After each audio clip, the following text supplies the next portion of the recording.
Hey guys, it's towniesimbuilds here, and welcome back to another build. Today's build was actually decided by you guys about a month ago on my very first community poll.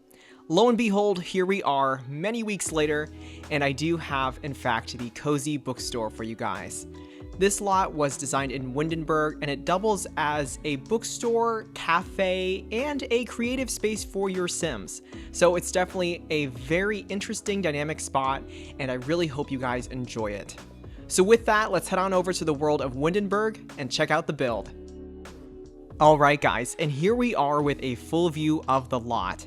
As mentioned, we are in fact in the world of Windenburg, and we're actually in this small 20 by 20 lot situated in the 𝗧𝗛𝗡𝗚𝗏 district. I thought it was a really cool private area for this bookstore to be situated in. And as you guys can see, it is quite tall. It definitely has a lot of interesting spaces inside. You guys can see a look at the little cafe to the right side, followed by the bookstore on the left. When I was building this, I was going for mainly a more urban, industrial style, so hopefully that does communicate. I definitely wanted it to look like it belonged in a city area. This is just a view of the Loft or Rooftop Cafe, which is really cool. But zooming out, we will check out the lot in different forms of lighting. We'll switch it on over to the morning view, followed by the afternoon. Heading on over to the evening now. And finally back to the night, where we will take a look inside. Starting off our tour is of course the first floor, and we do have a combination of both the cafe and the bookstore to take a look at. But moving over here, this is of course the entrance to the cafe. I really wanted to have a very fun kind of like pop art, pastel, contemporary if you will, kind of like a mishmash of all those styles. And I really enjoyed using a lot of the objects from 𝗧𝗛𝗏𝗡𝗚𝗏. They definitely help to create that really fun vibe while sticking with the industrial feel of the room. And like I mentioned, this is the cafe, so we do have a lot of the objects from Get Together, particularly that big coffee espresso table, if you will, and of course a nice large menu board for whatever your Sims want to order. We do have a small bathroom tucked away, so it is there for convenience, of course. But moving back, we also have a small kitchen area, just to fit with the theme of a coffee shop, if you will. Now, just as a quick note, this lot was designed to be a library, but it can also function as a retail lot, or it can also function as a cafe, just depending on how you want to incorporate it in your game. But moving out, we will head on over to the bookstore section, and this is just the main landing area here. I did have some benches originally, but you know, Sims, you guys, Sims are just not smart. They would grab books and then head outside and sit on the benches. So I had to relocate all of the sitting areas inside. This is just a view of the front desk area. And if you guys do want to use this as a retail lot, all of those stacked books that you see can actually be sold and bought by other Sims. So you will see them throughout this build just to add a little bit of versatility to the game. But yep, here is the main storefront area. We have a lot of sales signs, lots of bookcases. You know, this is a bookstore, of course. And then we do have a sort of, oh, I don't know the word, you guys, but it's kind of sunken in. There's like a sunken in reading nook here, again, flanked by several bookcases. And of course, we have more debug books on the left. Moving on up to the second floor now, we do have a lot more interesting places in store. And moving over here, we're now on the second floor of the cafe.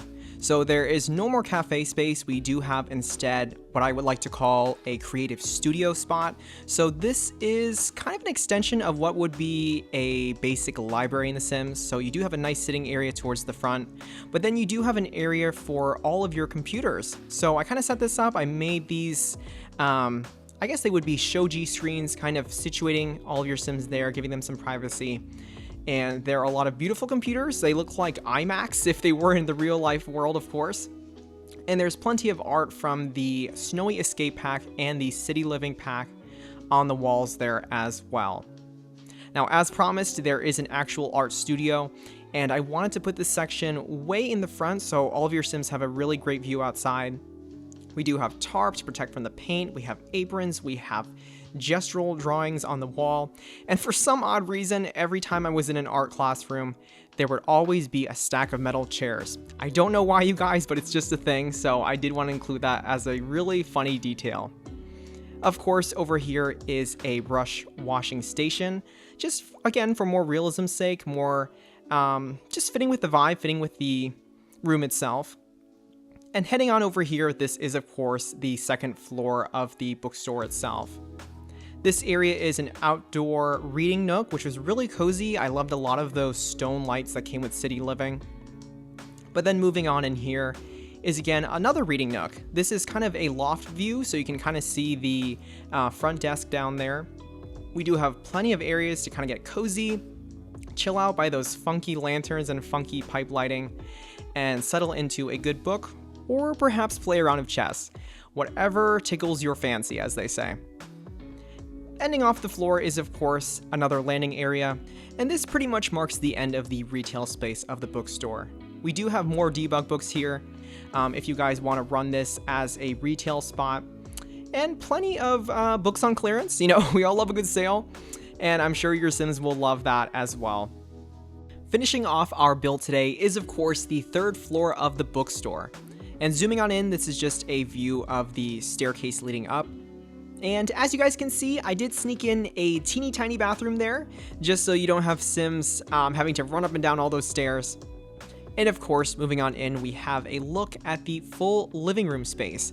This is definitely the largest reading nook in the bookstore itself, but I really did want to include that really sleek contemporary fireplace. Great place to get cozy, get warm, and snuggle up with a good book. And I do believe there is a chess table in the corner there as well. Swinging it back around, I kind of lied, you guys. We do have more books up here, more books on sale, maybe some last chance books, maybe they're on clearance. Who knows, but they are there for your shopping needs as well. Heading on out, you guys did get a sneak peek at the Rooftop Cafe here. And again, it's a really fun, cozy spot. It is in plein air, so we do have some beautiful string lights. We have the espresso bar for your Sims as well. And you know, if you want to practice some comedy, you want to get some karaoke in for the night, this is also a really beautiful place to entertain with that super gorgeous view of Windenburg in the background as well. So looking at the lot specs as a whole, this is in fact a 20 by 20 lot, so it's super small. It can definitely fit into a lot of worlds if you want to use it in Windenburg, maybe 𝗧𝗛𝗏𝗏, or another Sims 4 city. Now the lot type is of course set to library, but like I mentioned in the video, you can also operate this as a retail store. You can use those debug items, particularly the debug item books if you want to set those for sale, and alternatively you can also use this as a cafe, making use of those espresso bars. In terms of packs, we use 4 packs this time, so we do stick with our limit. We obviously incorporate base game, but we also have content from Get to Work, Get Together, City Living, and the Snowy Escape pack. Alright guys, and that is a wrap on the 𝗧𝗏𝗏𝗏 Bookstore and Cafe. As always, you know I love hearing all of your thoughts and feedback in the comments, and especially if you did in fact vote for the bookstore in that poll, I really do hope you guys enjoy using this lot in your world. Now definitely stay tuned, my community tab is open and we will do another poll for the month of December, so you guys can definitely vote on my next build for the month, and I can't wait to see what you guys select. And with that, this has been 𝗧𝗏𝗏𝗡𝗚 signing off. Thank you so much for watching, guys.